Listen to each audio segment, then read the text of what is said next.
Entire towns don't just disappear. Or do they? Across the United States, there are places where thousands of people once lived, whole communities with schools, churches, main streets, that today sit empty, silent, forgotten. And the reasons they vanished, they're not what you'd expect. A fire that's been burning underground for over 60 years, a town that drowned itself, a highway that moved on and took everyone with it. These aren't myths, these are real places. And today, we're visiting 7 of them, 7 American towns that mysteriously vanished. But here's the question. After these 7 stories, you start to notice something, a pattern, something they all share, something that could happen to any town in America, including yours. What is it? By the end of this video, you'll know.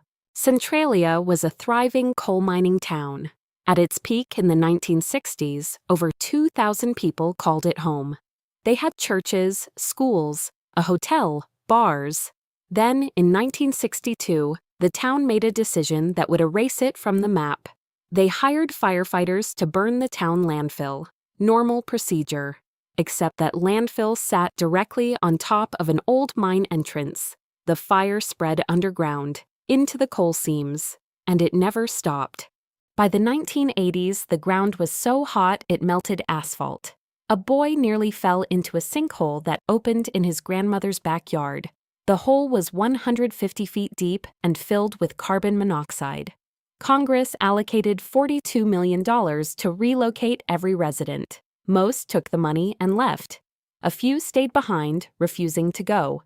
Today, Centralia has a population of about 5. The fire still burns, 700 feet underground, and scientists say it has enough coal to keep burning for another 250 years. If Centralia is a town consumed by fire, Bodie is a town frozen in time. Bodie sits at 8,300 feet in the Sierra Nevada mountains, and in 1880, it was one of the most dangerous places in America. The gold rush brought 10,000 people here practically overnight. At its peak, Bodie had 65 saloons, a red light district, and a murder rate that averaged a killing per day. But the gold ran out, and when it did, so did the people. By 1915, Bodie was already being called a ghost town. The last mine closed in 1942.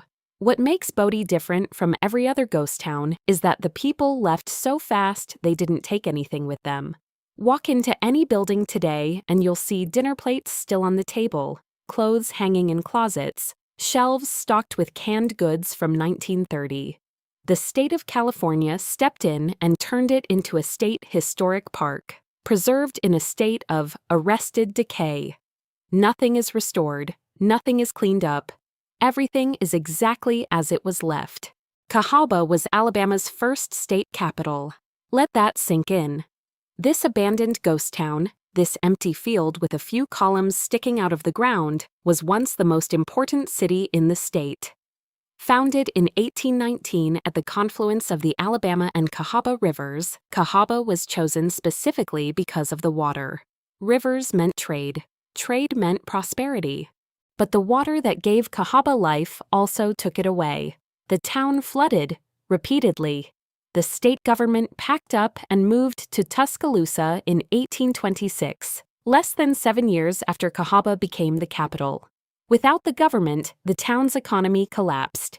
By the Civil War, it briefly revived as a cotton trading hub and even housed a Union prison camp. But after the war, the floods kept coming and the railroads bypassed it entirely. The last residents left in the early 1900s. Today, Cahaba is an archaeological park, columns, cemeteries, and the ghosts of what was supposed to be Alabama's great city. St. Elmo sits at 10,000 feet in the Colorado Rockies, and in the 1880s, it was booming. Gold and silver mining brought over 2,000 people to this remote valley. It had a telegraph office, 5 hotels, a school, the works. The railroad came through, and for about 30 years, St. Elmo was a legitimate town. Then the mines stopped producing. The railroad shut down its St. Elmo line. And when you're at 10,000 feet in the Rockies with no train and no mine, why would anyone stay? By 1930, the population was down to single digits. One family, the Starks, held on and ran the general store until the 1950s. Today, St. Elmo is considered one of the best preserved ghost towns in Colorado, but that's a polite way of saying the buildings are still standing because nobody bothered to tear them down. 4 towns down: fire, economics, water, isolation. 4 completely different reasons to vanish. But remember the question from the beginning? What's the one thing all 7 towns share? We're getting closer to the answer. And these next 3, they might hit closer to home than you expect. Let's finish the list. Terlingua is the ghost town that refused to stay dead. In the 1880s, it was a booming mercury mining town. Over 2,000 residents, mostly Mexican miners and their families. The mercury from Terlingua was so important that during World War I, the U.S. government practically ran the place. Then the mercury market collapsed after World War II, the mine closed in 1946, and the town emptied out. But here's where Terlingua is different. In the 1960s, people started coming back. First, a few desert wanderers and off-grid types. Then someone organized a chili cook-off in 1967, and it became a phenomenon. Today, Terlingua has a small but real population: artists, guides, chili champions. It's not empty, it's just different. A ghost town that found a pulse again. Thurmond was never big, but it was important. In 1910, this tiny town in the New River Gorge handled more freight than Richmond, Virginia.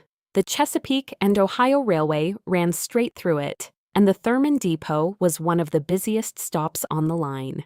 At its peak, the town had 2 hotels, 2 banks, and a population of about 300, not counting the thousands who passed through daily. Then the railroad changed. Steam engines gave way to diesel, which needed fewer stops. The depot's business dried up, the banks closed, the hotels emptied. By 1950, Thurmond was barely a town. The last business, a bank, closed in 1995. Today, Thurmond has a population of 5. The depot is a National Park Service visitors center. And the trains still roll through, they just never stop anymore. Glen Rio sits exactly on the Texas-New Mexico border, and its entire existence was tied to one road, Route 66. In the 1940s and 50s, Glen Rio was a classic highway town: gas stations, motels, a post office, a cafe. Every cross-country traveler stopped here. Then in 1973, Interstate 40 opened, and it bypassed Glen Rio completely. Not by much, about half a mile. But on a road trip, half a mile might as well be 100 miles. Nobody took the exit. The gas station closed, the motel emptied. The post office shut down in 1985. And today, Glen Rio sits exactly where it always was, right on Route 66, but the road that built it is a tourist attraction now, not a highway. The cars that pass through aren't going anywhere, they just stop to take pictures of what's left. 7 towns. 7 completely different stories. Centralia, burning for 60 years and counting. Bodie, frozen exactly where it stood. Cahaba, drowned by the very rivers that gave it life. St. Elmo, isolated and abandoned when the railroad stopped coming. Terlingua, a ghost town that found a second life. Thurmond, waiting for a train that's never coming back. Glen Rio, left behind when the road moved on. So what's the pattern? What do all 7 share? Every single one of these towns was built around one thing, one resource, one industry, one road. Centralia had coal, Bodie had gold, Thurmond had the railroad, Glen Rio had Route 66. And when that one thing disappeared, the coal caught fire, the gold ran out, the trains switched to diesel, the highway was rerouted, the town had no reason to exist anymore. They weren't diversified, they weren't adaptable, they were all in on one bet. And they lost. That's not just history, that's happening right now. Towns across America are dying the exact same way. When a factory closes, when a military base shuts down, when the one industry that built the place evaporates. The names change, the pattern doesn't. If you want to explore more forgotten places with me, subscribe to Atlas of America and tell me in the comments, which of these 7 towns stuck with you the most? I'll see you in the next one.